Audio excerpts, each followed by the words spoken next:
And welcome everyone this first day of June. How's it going? Good to see you. We got just a couple topics to talk about today. We got NyRiam in the house. What's up? What's up? Good to see you. Always firing it up at 12:30 Eastern every day. Simply Carla's here as well. How's it going, Carla? Hail to you. Pale Rider's in the house. What's up, my man? Good to see you, brother. Johnny Cage is here as well. So colorful so far. I see shades of red. Yeah, man.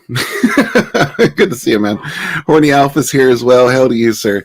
But yeah, we're going to get into a couple of topics right now real quick.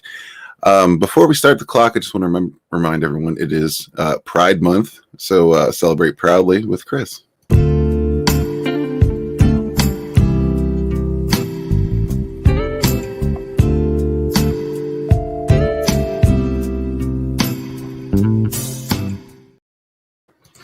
So let's get that clock started. Since it is Pride Month, this happens just about every year right out the gate. We got the maps coming in. I'm not sure if I'm going to get nailed for this topic or not, but I think it's important as, most members of the LGBTQ plus community don't really want maps being associated with them. And if you're not familiar with maps, it is minor attracted people. I think it speaks for itself. But yeah, just on the trending topic, we got a whole slew of fellas and gals here and everything in between, I guess, saying, I'm muting the word map already. I do not want these sick people in my timeline. This one says maps is not real and is not part of the LGBTQ plus community. L here says, blah, blah, skip that. Every effing year during Pride Month, same assholes feel the need to, quote, come out as some sexuality they just invented. Wow, boy, all this sounds familiar. But yeah, I can't say that I blame them. No, I mean, who would want anything like that near you? So I completely understand. Yeah, please continue to shame these weirdos out of existence. Six is in the house. What's up? What's up? Good to see you. Keck 44 is here as well. Good to see you too. Yeah, maps are just wow. Just the fact that people are pushing for that to become some legitimized sexuality is just so effed up to me. But yeah, let's move on from this disgusting topic onto Black Widow. This came out today. Everybody's very happily posting their colorful Thor Ragnarok pictures and whatnot for Pride Month. I'm not sure why exactly, but they are. And along with that comes Black Widow's runtime reportedly clocks in longer than Thor Ragnarok. Now, my question is, does anyone care at this point? It's supposed to be premiering in July 9th. But we'll see, right? We'll see, because this has been supposed to be premiering for well over a year now. And yeah, they just keep pushing it back and pushing it back. But yeah, Johnny Cage says, let him fight. I'll get some popcorn. Okay.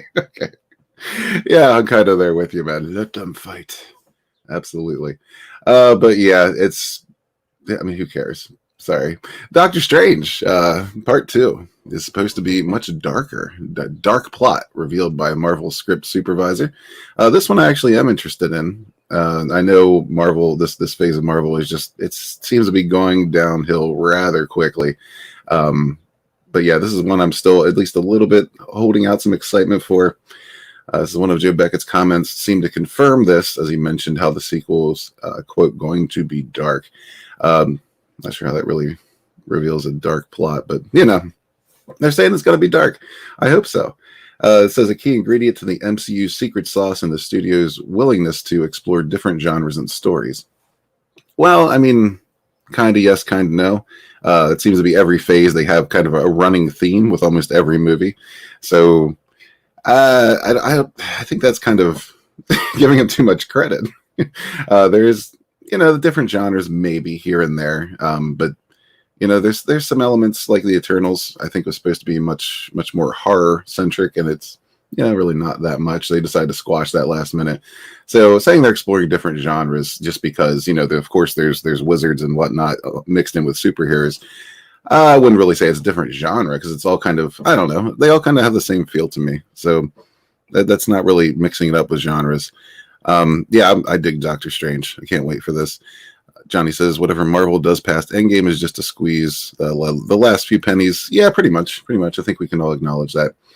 But yeah, speaking of squeezing pennies, today is Tom Holland's birthday.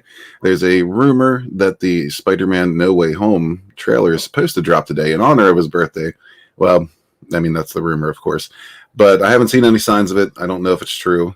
But regardless, happy birthday, Tom. He's not the worst Spider-Man of all time. He's not bad.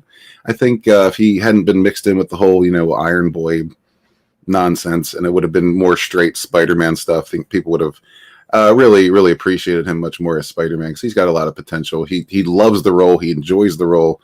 He wants to do it, and that's something really special.